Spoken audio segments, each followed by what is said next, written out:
translation at the back if you don't understand Urdu. Translation at the back.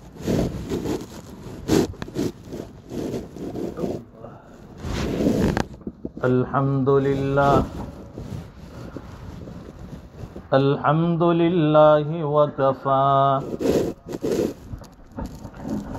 وسلام على عباده الذين اصطفى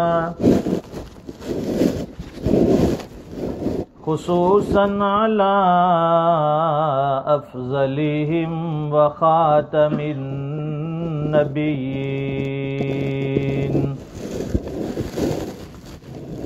محمد الأمين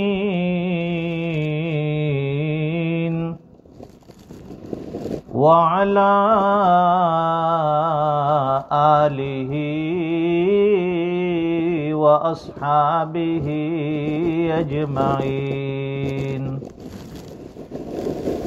أما بعد فأعوذ بالله من الشيطان الرجيم بسم الله الرحمن الرحيم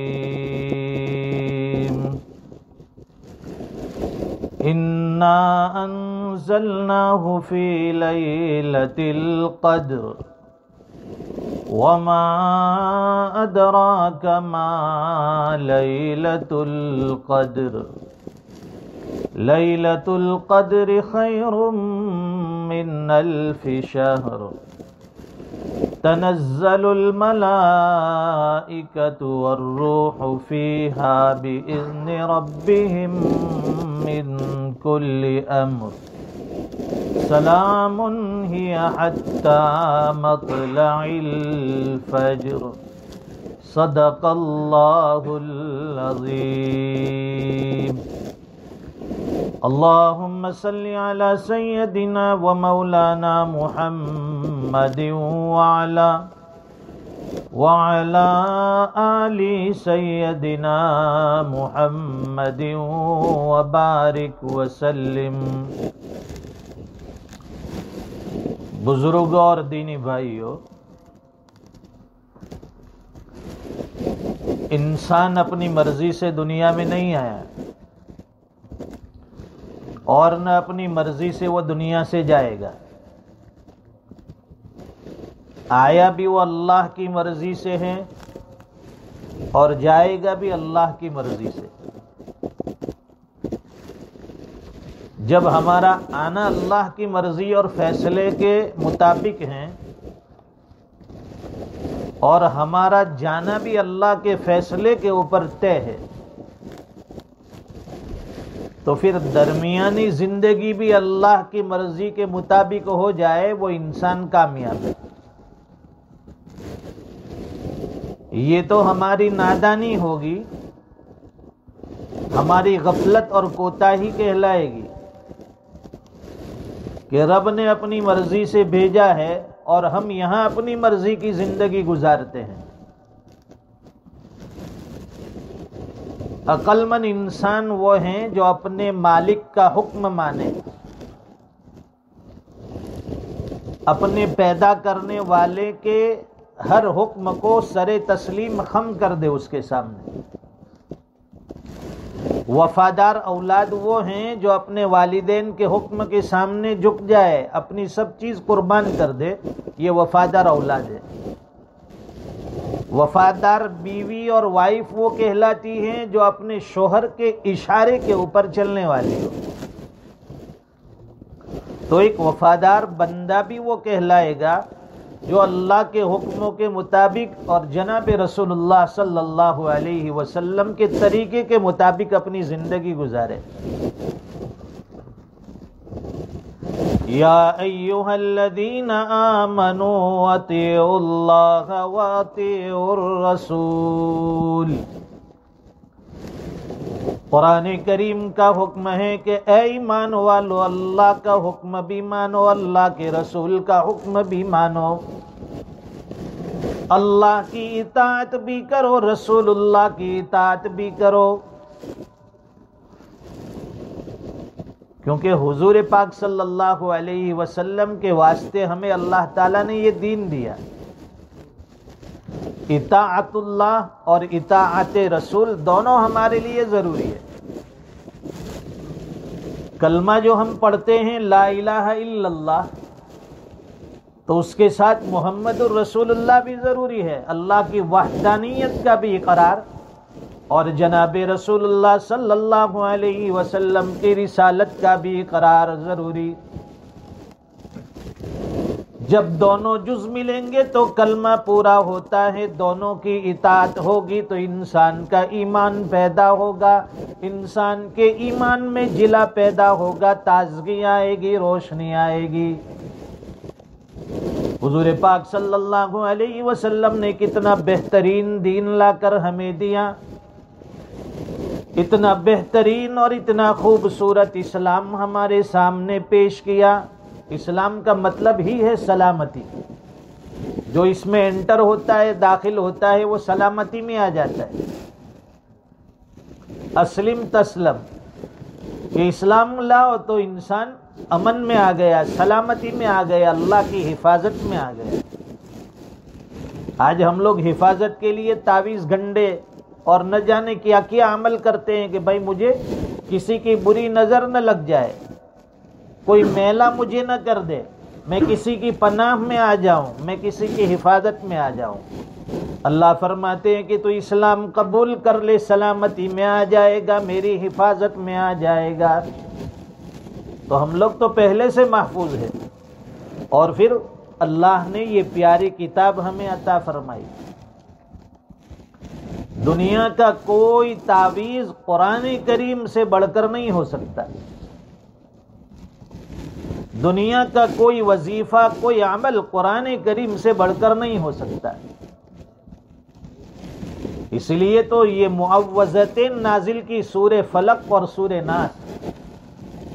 حضور پاک صلی اللہ علیہ وسلم کا بھی معمول تھا کہ آپ اس کی تلاوت فرماتے تھے اور ہاتھوں کے اوپر دم کر کے اپنے بدن کے اوپر اس کو پھیر دیتے تھے. بڑی سے بڑی بیماری ختم، ساحر کا سحر ختم، جادو کا اثر ختم، آسیب کے اثرات سے اللہ تعالی حفاظت فرما لیتے ہیں. اس لیے روزانہ صبح و شام، فجر کی نماز کے بعد، مغرب کی نماز کے بعد، یا جب بستر پر لیٹنے کے لیے جاؤ تو معوذتین سورہ فلق اور ناس ضرور پڑھ کر اپنے بدن کے اوپر دم کر لیا کرو. ہر قسم کے شیطانی اثرات سے، وسوسوں سے اللہ تعالی حفاظت فرماتے ہیں. اور گھر میں اگر چھوٹے بچے ہیں تو ان پر بھی دم کیا کریں. سورہ فلق ناس پڑھ کے بیمار ہو جاتا ہے، ہم لوگ دوائی لے لیتے ہیں، ڈاکٹر کے پاس چلے جاتے ہیں. ہم لوگ جو ہیں ظاہری چیز پر، اسباب پر بھروسہ کرتے ہیں، لیکن مسبب الاسباب سے ہمارا بھروسہ ہٹ گیا. حضور پاک صلی اللہ علیہ وسلم نے یہ چیز بتائی، ہمیں سکھائی کہ بیمار ہو جاؤ یہ صورتیں پڑھ کر دم کرو. دوا بھی کرنی ہے لیکن ساتھ میں یہ عمل بھی کیا جائے کہ اپنے بیماروں کے اوپر اس کا دم کیا جائے. کوئی آدمی دیوانہ ہو گیا، مجنون ہو گیا، آسیب کا اثر ہو گیا، جادو ہو گیا، یہ پڑھ پڑھ کر دم کیجئے معوذتین. انشاءاللہ بہت جلد اس کا اثر زندگی میں دیکھیں گے. تو کتنی پاکیزہ کتاب ہمیں عطا فرمائی. قرآن کریم میں اللہ فرماتے ہیں اِنَّا أَنزَلْنَاهُ فِي لَيْلَةِ الْقَدْرِ، ہم نے اس کتاب مقدس کو، قرآن کریم کو لیلۃ القدر میں اتارا، لیلۃ القدر میں نازل کیا. تو قرآن کریم لیلۃ القدر میں اتارا. لیلۃ القدر کی تلاش ہے ہمیں. تو لیلۃ القدر کا کب ہے، کہاں ہے؟ تو دوسری جگہ اللہ قرآن کریم میں فرماتے ہیں شہر رمضان الذی انزل فیہ القرآن، یہ رمضان کا مہینہ کہ جس میں ہم نے قرآن کریم کو اتارا. ایک جگہ فرمایا لیلۃ القدر میں، ایک جگہ فرمایا رمضان میں. معلوم ہوا کہ رمضان میں لیلۃ القدر کے ہونے کا زیادہ امکان ہے. حضور پاک صلی اللہ علیہ وسلم نے لیلۃ القدر کی تلاش میں رمضان کے پہلے عشرے کا اعتکاف کیا، اس میں لیلۃ القدر کو نہیں پایا۔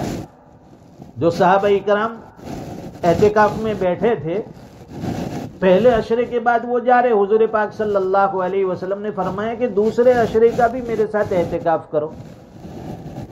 دوسرے عشرے کا آپ نے اعتکاف کیا لیلۃ القدر کی تلاش میں۔ دوسرا عشرہ بھی ختم ہوا، اس میں بھی لیلۃ القدر نہیں ملی۔ حضور نے فرمایا کہ تیسرے عشرے کا بھی اعتکاف کر لو۔ تیسرے عشرے کا اعتکاف کیا گیا تو اس میں لیلۃ القدر کو پایا، یعنی حضور نے پورے مہینے کا اعتکاف کر کے بتایا لیلۃ القدر کی تلاش میں۔ اور رمضان کے آخری عشرے کا اعتکاف تو پوری زندگی کا معمول رہا۔ تو جو معتکف ہوتا ہے وہ اللہ کا مہمان ہوتا ہے، اللہ کے در پہ آ جاتا ہے اللہ کا مہمان، جیسے کہ بچہ ضد پہ آ جائے، اپنے والدین سے کہے، ماں سے کہے، باپ سے کہے مجھے یہ چیز چاہیے، میری یہ ضرورت ہے۔ جب وہ نہیں دیتا ہے تو بچہ ضد پہ آ جاتا ہے، رونا دھونا شروع کرتا ہے، چیخنا چلانا شروع کرتا ہے۔ ماں باپ آخر میں اس بچے کی ضد پوری کرتے ہیں کہ لے تیری مانگ میں نے پوری کر دی، تیری جو چوائس ہے، تیری جو پسند ہے، لے اس کے مطابق میں نے تجھے یہ چیز دے دی۔ ایک معتکف اعتکاف میں کیوں بیٹھتا ہے؟ اللہ کی رضا کے لیے، اللہ کی عطا کا پروانہ لینے کے لیے، مغفرت کی طلب کے لیے۔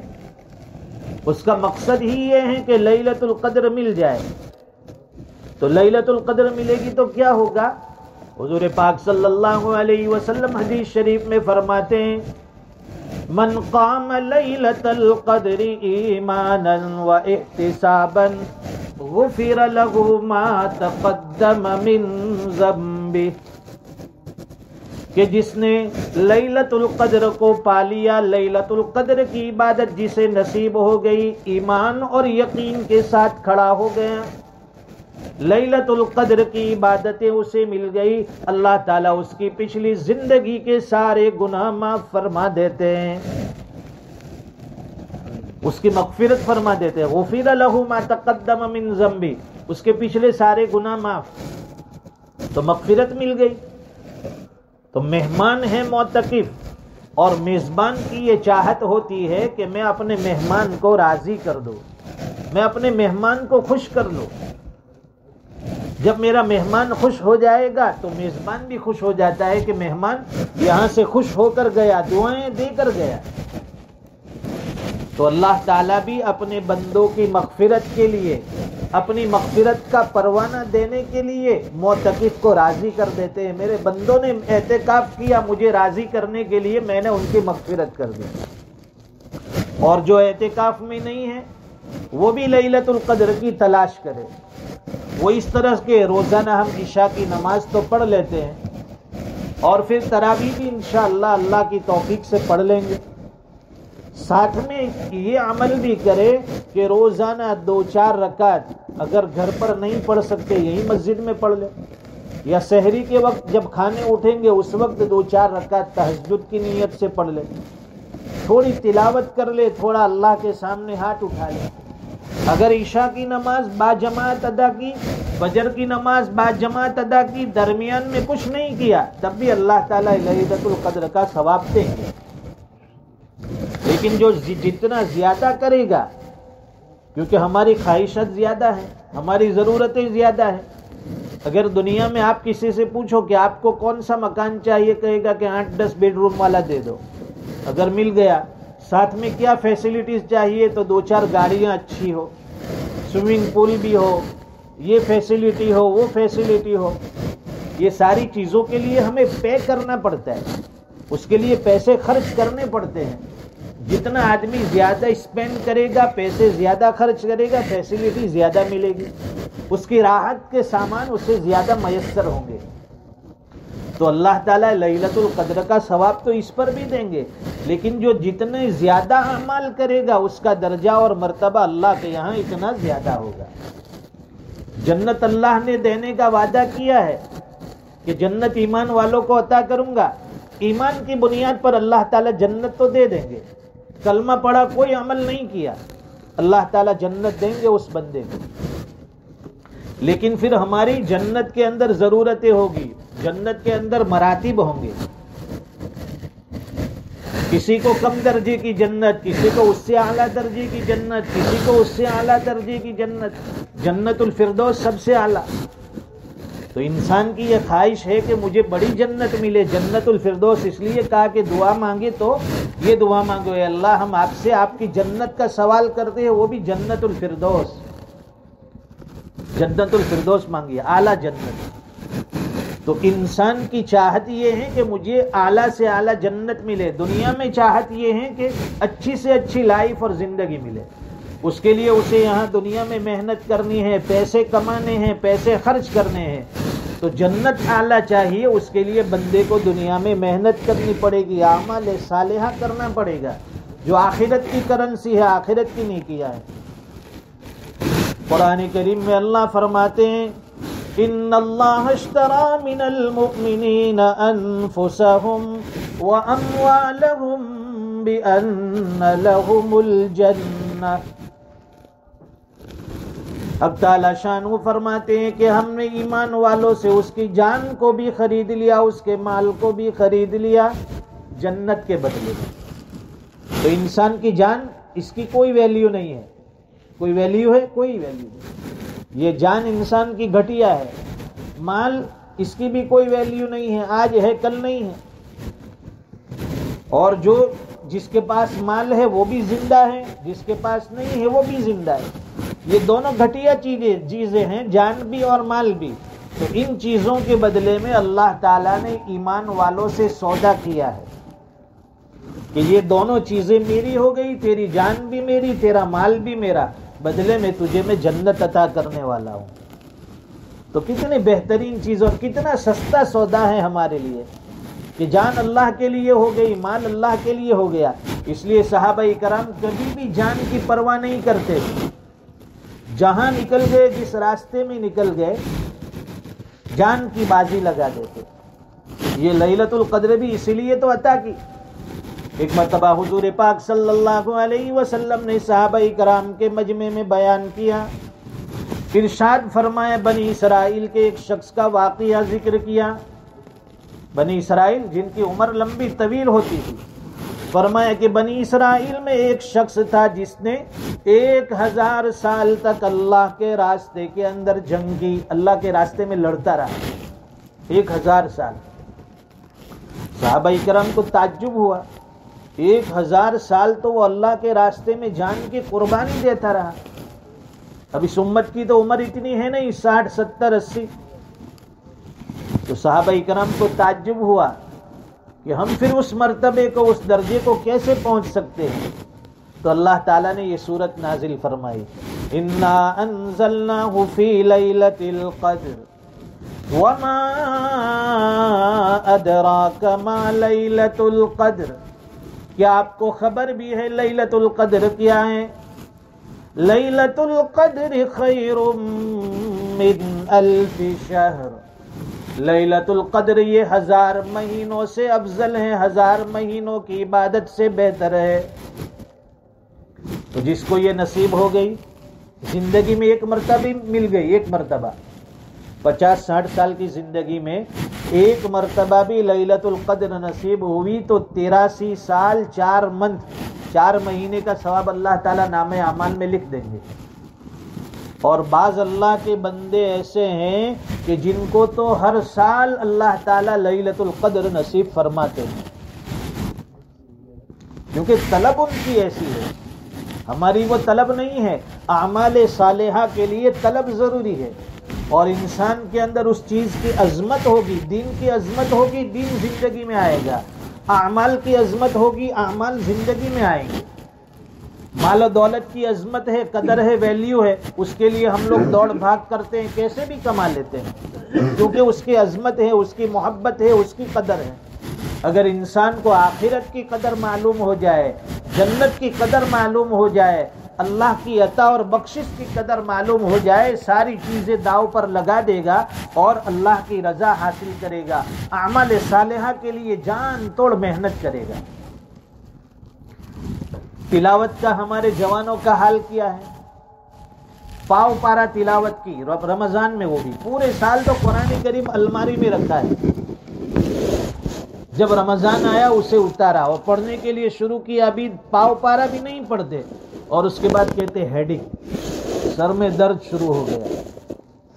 اور شیطان بھی عجیب ہے، بستر پر جب وہ لیٹے گا 1 گھنٹے 2 گھنٹے تک وہ سوچتا رہے گا، اس کا دماغ خیالی پلاؤ پکاتا رہے گا، کبھی یہ سپنے کے اندر، کبھی خیالوں میں انڈیا گھوم رہا ہے، کبھی کہاں موروکو میں گھوم رہا ہے، کبھی دبئی گھوم رہا ہے، خیالوں میں 1 گھنٹے تک نیند نہیں آتی۔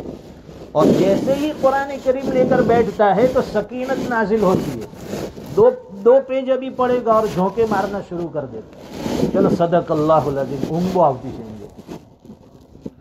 تو یہ شیطان ہمیں اعمال صالحہ کرنے نہیں دیتا، ہماری طبیعت ایسی نہیں بنی۔ اور بعض اللہ والے جو قرآن کریم کی تلاوت ایسی کرتے، امام اعظم ابو حنیفہ رحمۃ اللہ علیہ، ان کی زندگی کا معمول تھا کہ رمضان میں روزانہ 1 قرآن کریم دن میں پڑھتے تھے، 1 قرآن کریم رات میں پڑھتے تھے، روزانہ 2 قرآن کریم کا ختم، اور 1 قرآن کریم تراویح میں پڑھتے تھے، تو پورے رمضان میں 61 قرآن 61 قرآن کریم پڑھ لیتے تھے۔ علامہ شامی رحمۃ اللہ علیہ کے حالات میں لکھا ہے کہ حضرت بھی روزانہ رمضان میں 1 قرآن کریم پورا کرتے تھے۔ اگر ہم سے یہ نہ ہو سکے تو کم از کم رمضان میں 3 قرآن کریم پڑھ لے، بہت آسان ہے۔ روزانہ 3 پارے پڑھیں گے تو پورے رمضان میں 3 قرآن، 2 پارے پڑھیں گے تو رمضان میں 2 قرآن۔ یہ نہ ہو سکے تو کم از کم 1 پارہ روزانہ پڑھنے کی عادت ڈالے تاکہ 1 قرآن ہمارا مکمل ہو جائے۔ فضائل اعمال میں حضرت شیخ نے اپنے گھر کی عورتوں کی حالت لکھی ہے، اور اس زمانے میں تو گھر میں کام کاج سب عورتوں کو خود کرنا پڑتا تھا، کنویں سے دور دراز سے پانی اٹھا کر لاؤ، گھر کا سارا پانی یعنی جمع کرو، جمع کرنے کے بعد جتنے برتن ہیں اسے دھو، کپڑے ہیں اسے دھو، بڑی جفاکشی محنت والا کام۔ اس کے علاوہ دن بھر میں کھانا پکانا، جھاڑو پوچھے، سب گھر کا کام کاج۔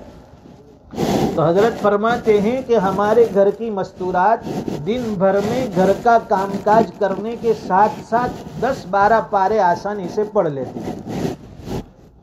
گھر کی عورتوں کا یہ حال ہے۔ آج تو ماشاءاللہ کپڑے کے لیے مشین، اور یہاں تو جھاڑو نے پوچھے کا سوال ہی نہیں ہوتا ہے، کارپیٹ بچھی ہے، سارا وقت فارغ ہے۔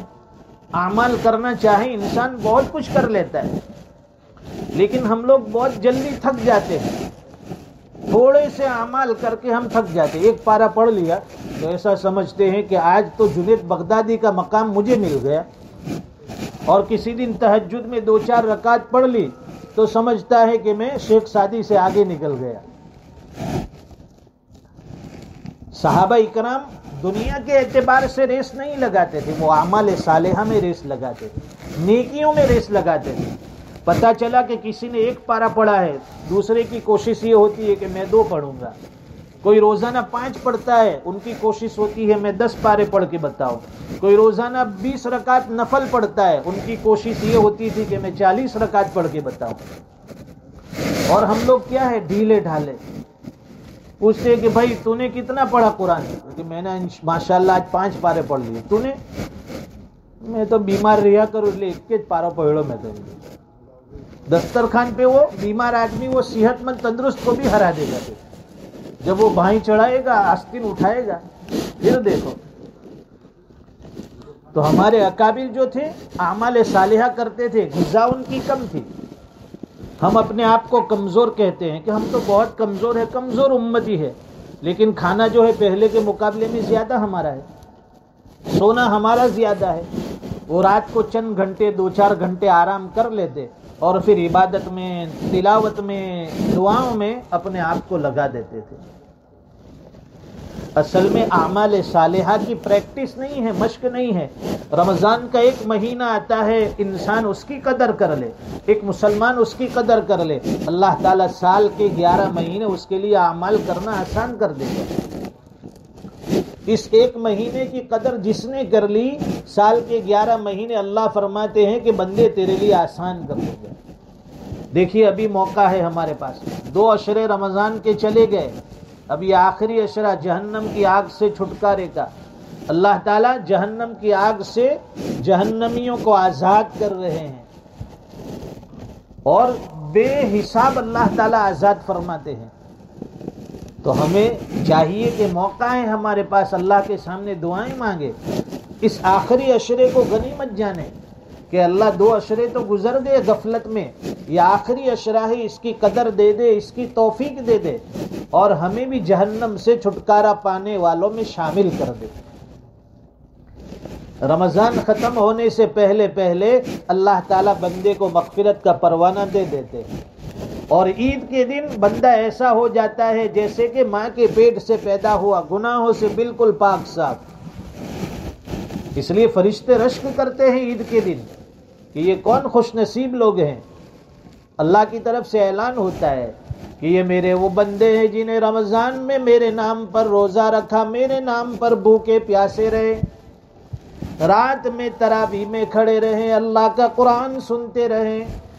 آج عید کا دن ہے اور آج یہ میرے پاس آئے ہیں تو میں پروردگار ان سے راضی ہوں۔ اب سارے ایمان والے بندوں سے کہا جاتا ہے کہ اب بخشے بخشائے اپنے گھر کی طرف چلے جاؤ۔ تو ایمان والے بخشے بخشائے ہوئے بغیر گناہ کے، جیسے کہ ماں کے پیٹ سے پیدا ہوئے، اللہ کے دربار سے نکل کر اپنے گھر کی طرف لوٹ جاتے ہیں۔ رمضان پورا ہونے سے پہلے ہمیں بھی اپنے رب کو راضی کرنا ہے۔ وہ بچہ ضد پر آ جاتا ہے، ہمیں بھی ضد پر آنا ہے کہ اللہ معاف کر دے، تو معاف کرنے والا ہے، تیرے علاوہ کوئی معاف کرنے والا نہیں۔ سیدہ عائشہ صدیقہ رضی اللہ تعالیٰ عنہ فرماتی ہیں کہ ایک مرتبہ میں نے حضور پاک صلی اللہ علیہ وسلم سے پوچھا، اے اللہ کے رسول، اگر مجھے معلوم ہو جائے کہ آج لیلۃ القدر ہے، شب قدر ہے، میں کیا دعا مانگوں؟ حضور پاک صلی اللہ علیہ وسلم نے پیاری سی دعا بتائی، چھوٹی سی دعا، اسے یاد کر لیں۔ اللہم انک عفو تحب العفو فاعف عنی۔ اے عائشہ یہ دعا مانگ لے، اللہم انک عفو تحب العفو فاعف عنی، کہ اللہ آپ معاف کرنے والے ہیں، معافی کو پسند کرتے ہیں، مجھے بھی معاف کر دیجئے۔ حضور نے دعا سکھائی، کہا کہ بندہ جب دعا مانگے گا اللہ معاف کر دیں گے۔ اللہ معافی کے انتظار میں ہے بندوں کے لیے۔ دنیا والے معافی مانگنے پر بھی راضی نہیں ہوتے۔ رشتہ دار سے جھگڑا ہو گیا، ہمارے گھر میں کوئی فنکشن ہے، چلو بھائی رشتہ دار ہے، جھگڑے ہو گئے، بلا دیتے ہیں، بھائی ہمارے یہاں شادی میں آنا، میت میں بھی انتھی آون ہوتا رہتا ہے۔ یعنی دشمنی اتنی زمانے جاہلیت جیسی کہ میں راضی ہونے والا نہیں ہوں تجھ سے، تیرے گھر میں اگرچہ شادی ہو، کوئی بھی فنکشن ہو، پروگرام ہو، مجھے اس سے کوئی لینا دینا نہیں، میں نے تجھے معاف نہیں کیا۔ اور اللہ تو خود فرماتے ہیں کہ بندے میں معاف کرنے کے لیے بیٹھا ہوں، انتظار میں ہوں، تو کب آئے میں تجھے معاف کر دوں، اپنی آگوش رحمت میں ڈھانپ لوں۔ اللہ تعالیٰ اس ماہ مبارک کی قدردانی عطا فرمائے۔ جو ایام باقی ہے اللہ تعالیٰ اس میں ہمیں اعمال صالحہ کی توفیق دے، روزے داروں کے لیے روزے کی طاقت دے۔ بہت سے لوگ بیمار ہیں، شوگر ڈائبٹیز کے مریض ہیں، پھر بھی روزے رکھتے ہیں، ڈاکٹر نے منع کیا ہے کہ مت رکھیے، اس کے باوجود وہ رکھتے ہیں۔ ہمارے حضرت مولانا فضل الرحمان صاحب اعظمی جو یہاں آپ کے برطانیہ ہر سال تشریف لاتے ساؤتھ افریقہ سے، وہ روزانہ 5 انجیکشن لیتے، وہ شوگر کے 5 دن بھر میں، اس کے باوجود ایک بھی روزہ قضا نہیں ہوتا ہے۔ ہم صرف ٹیبلٹ لیتے چھوٹی سی اور کہتے ڈاکٹر نے مجھے منع کر دیا ہے کہ روزہ مت رکھو، تو چھوڑ دیے روزے، اور وہ دن میں 5 انجیکشن لگانے کے باوجود بھی رمضان کا روزہ قضا نہیں کرتے۔ ان کے سامنے اعمال صالحہ کی قدر ہے، وہ جانتے ہیں کہ رمضان کے ایک روزہ اگر مس ہو گیا، قضا ہو گیا، سال بھر روزے رکھتے رہو، وہ نورانیت، وہ روحانیت، وہ انوارات، وہ برکتیں، وہ نعمتیں اور وہ نیکیاں مجھے نہیں ملنے والی، پوری زندگی بھی روزے رکھتے رہو۔ اللہ نے رمضان کے روزے میں یہ تاثیر رکھی ہے، روزے سے انسان کی باڈی کی ساری بیماریاں بھی ختم۔ لوگ کہتے ہیں کہ بھئی کولیسٹرول زیادہ ہو گیا، آپ کسی ڈاکٹر سے پوچھئے وہی صلاح دے گا کہ ڈائٹ کرو، اور ڈائٹ کا سب سے بہترین طریقہ روزے، انسان کا کولیسٹرول ختم ہے۔ اس کی پیٹ کی جتنی بیماریاں ہیں اللہ تعالیٰ اس روزے کی برکت سے ختم فرما دیتے. ایسیڈیٹی ہو وہ پرابلم ختم ہو جاتا ہے. کوئی دمے کا مریض ہے, سانس کا پرابلم ہے, ہارٹ ویک ہے, تو فرماتے ہیں کہ بار بار آدمی کھانا کھاتا ہے, پانی پیتا ہے تو ہارٹ کو پمپنگ زیادہ کرنی پڑتی ہے, اس کا ہارٹ زیادہ ورکنگ کرتا ہے تو اسے سانس لینے میں دقت ہوتی ہے. روزہ رکھے گا, کھانا کم ملے گا, پانی کم ملے گا, انسان کی باڈی کے ساتھ ساتھ اس کے ہارٹ کو بھی آرام ملتا ہے. تو کئی بیماریوں سے اللہ تعالیٰ نجات عطا فرماتے ہیں, شفا عطا فرماتے ہیں. اور تراویح کی عبادت, انسان جب نماز میں کھڑا ہو جاتا ہے تو اس کی باڈی میں بلڈ کا سرکولر بڑھ جاتا ہے, اوپر سے نیچے اس کا دوران ہوتا ہے, خون کا دوران. رکوع کرتا ہے, سجدہ کرتا ہے. غیر مسلم اطباء اور ڈاکٹروں کا کہنا ہے کہ آدمی جم میں نہ جائے, کسی طرح کی ایکسرسائز نہ کرے, مسلمان کی طرح 5 وقت کی نمازیں پڑھ لیتا ہے. اس آدمی کو کسی جم میں جانے کی ضرورت نہیں, ایکسرسائز کی ضرورت نہیں. یہ اتنی بہترین عبادت ہے کہ اللہ تعالیٰ نے ساری ایکسرسائز بھی اس میں رکھی. بندہ رکوع کرتا ہے, سجدہ کرتا ہے, کھڑا ہوتا ہے, بیٹھتا ہے, ڈسپلن اس کے اندر آتا ہے, اخلاق آ جاتے ہیں. بس اللہ کرے کہ ہمیں نمازوں کی توفیق ہو جائے, روزہ ہمارے لیے اللہ تعالیٰ آسان فرما دے, تلاوت قرآن آسان فرما دے, اللہ کے سامنے مانگنا, رونا, دھونا اللہ تعالیٰ ہمارے لیے آسان فرما دے. ہمارے حضرت مفتی اسماعیل صاحب کا حکم تھا کہ یہاں آئے ہو تو 2-4 باتیں دین کی نسبت سے آپ حضرات کی خدمت میں پیش کی جائے. میں اپنے لیے بھی سعادت سمجھتا ہوں کہ اللہ تعالیٰ مجھے بھی اس پر عمل کا جذبہ عطا فرمائے, نیکیوں کا خوگر بنائے, اعمال صالحہ کی اللہ تعالیٰ توفیق دے. باقی ایام ہے اللہ تعالیٰ اس کی بھی قدردانی عطا فرمائے. وآخر دعوانا الحمدللہ رب العالمین. درود شریف پڑھ, دعا کرو. اللهم صل على سيدنا ومولانا محمد وبارك وسلم. ربنا آتنا في الدنيا حسنة وفي الآخرة حسنة وقنا عذاب النار. اللهم لا تقتلنا بغضبك ولا تهلكنا بعذابك وعافنا قبل ذلك. اللهم إنك عفو كريم رحيم تحب العفو فاعف عنا يا كريم. اللهم اغفر للمؤمنين والمؤمنات والمسلمين والمسلمات الأحياء منهم والأموات يا عزيز يا غفار يا ذا الجلال والإكرام. اے اللہ ہمارے گناہوں کو معاف فرما, کریم آقا کرم فرما, رحیم آقا رحم کے فیصلے فرما. غفار الذنوب ہم سب کے گناہوں کو معاف فرما. ستار العیوب ہم سب کے عیوب پر پردہ پوشی فرما.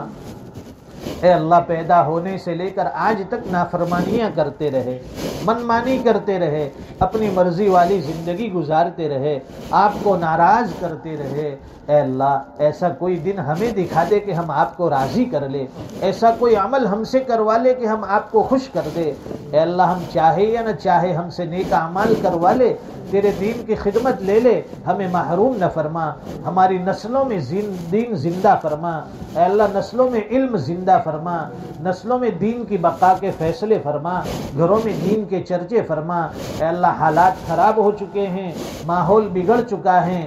اے اللہ روزانہ نئے نئے گناہوں کی دعوتیں مل رہی ہے. پیارے اللہ خصوصاً ہمارے اہل و عیال کے گناہوں سے حفاظت فرما. عالم اسلام کے مسلمانوں کی جان مال عزت آبرو ایمان و یقین کی حفاظت فرما. خصوصاً فلسطین کے مسلمانوں کی حفاظت فرما, غزہ کے مسلمانوں کی حفاظت فرما. اے اللہ ہم آپ کی نعمتیں استعمال کرتے ہیں. افطار کے وقت بہترین کھانا ملتا ہے, سحری میں بہترین کھانے سے سحری کرتے ہیں. اے اللہ وہ مظلوم مسلمان ہیں, نہ ان کے لیے سحری میں کھانے کی کوئی چیز ہے, نہ افطار کے لیے کوئی چیز ہے. اے اللہ پانی پی کر روزہ رکھتے ہیں, پانی پی کر افطار کرتے ہیں. بدن کے اوپر لباس بھی نہیں ہے, پھٹا پرانا لباس ہے. بچے بلک رہے ہیں, مائیں رو رہی ہے. اے اللہ جوان خاتون بیوہ ہو گئی ہے, چھوٹے چھوٹے بچے یتیم ہو گئے ہیں. ظلم و ستم کے پہاڑ ان پر ڈھائے جا رہے ہیں. اے اللہ وہ انتظار میں ہے کہ کب آپ کی مدد آئے. اے اللہ غیبی نصرت اور مدد شامل حال فرما. فلسطین کے مسلمانوں کی حفاظت فرما, ان کے اوپر اپنا رحم نازل فرما. اے اللہ رحم کے فیصلے فرما. اے اللہ ظالموں کی سر کو بھی فرما. اے اللہ ایسے روڑوں سے اپنی دھرتی کو پاک و صاف فرما. الہ العالمین ہماری بھی نصرت اور مدد فرما، پورے عالم کو مسلمانوں کی نصرت اور مدد فرما، ہمارے ایمان اور اسلام کی حفاظت فرما۔ اے اللہ آج دنیا ہمارے ایمان کے لٹیری بن چکی ہے، شیطان ہمارے ایمان کا دشمن بن چکا ہے۔ اے اللہ سب چیز داؤ پر لگ سکتی ہے لیکن ایمان کی تو حفاظت فرما لے۔ اس قیمتی ہیرے کے لیے صحابہ کرام نے گردنیں کٹوائی، صحابہ کرام نے گھر چھوڑا، صحابہ کرام نے اپنے وطن کو چھوڑا، لیکن ایمان کا قیمتی ہیرا ہاتھ سے نہیں جانے دیا۔ اے اللہ ہم بہت کمزور ہیں، بات بات پر پھسل جاتے ہیں، قدم ڈگمگا جاتے ہیں۔ اے اللہ ہمارے ایمان کو مضبوط بنا دے، ایمان میں جلا پیدا فرما دے، اعمال صالحہ کی توفیق عطا فرما دے، ہمارے نماز روزے تراویح ساری نیکیوں کو قبول فرما لے، اعمال صالحہ کی مزید توفیق عطا فرما، دین کی نسبت پر جمع ہونا قبول فرما۔ جنہوں نے ہمیں جوڑا ہے اللہ ان کے لیے دنیا آخرت میں اس کو نجات کا ذریعہ بنا، ہم سب کے لیے نجات کا ذریعہ بنا، ہماری ہدایتوں کے فیصلے فرما۔ اے اللہ مغفرت کا پروانہ دے دے، جہنم کی آگ سے خلاصی اور چھٹکارا نصیب فرما دے۔ اے اللہ جنہوں نے ہماری مدد فرمائی آپ ان کی مدد فرمائیے، جو ہمارے ساتھ اچھا سلوک کرتے ہیں اللہ ان کی آخرت اور دنیا بنا دیجئے، جو ہمیں کھلاتے پلاتے ہیں اے اللہ آپ ان کو دنیا آخرت کی نعمتوں سے مالا مال فرمائیے۔ اے اللہ جو مانگا وہ بھی عطا فرما دے، نہ مانگ سکے بغیر مانگے اس سے بہتر و بڑھ کر عطا فرما۔ دعائیں اپنے فضل و کرم حبیب پاک صلی اللہ علیہ وسلم کے صدقے طفیل قبول منظور فرما۔ ربنا تقبل منا انك انت السميع العليم وتب علينا انك انت التواب الرحیم، صلی اللہ علی النبی الکریم، آمین برحمتک یا ارحم الراحمین۔